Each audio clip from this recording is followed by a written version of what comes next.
Bing bong. What's up, guys? My first. Oh, did I get paint on me? No. My first flip. Hey guys, Josh here. I remember my first flip. Super easy. All I had to do was paint, wood floors, done. Come check out all the BS I had to do for this house. And we're still not even halfway there. Wow. Wow. Wow. Wow. Wow. Wow. Wow. Wow. Wow. Wow. Wow. Wow. Wow. Wow. Wow. Wow. Wow. Nice cock. CrossFit. Ugh. No more CrossFit.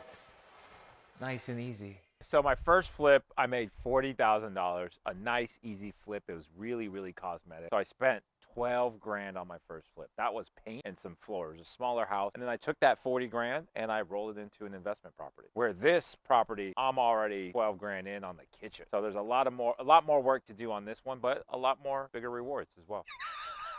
Roof, $5,500. Repipe, $65. Kitchen, $12,500. Can light, $1,000. Interior paint, I don't know how much that costs yet.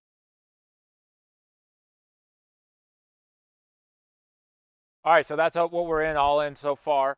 Stay tuned for next week. We're getting the kitchen installed. I'm really excited about the kitchen. It's gonna be the prime setup for my OnlyFans account. Just joking. I designed it myself. Karina and I, we have cool countertops coming in. I'm excited. So subscribe. Coming next week, baby. Stay tuned.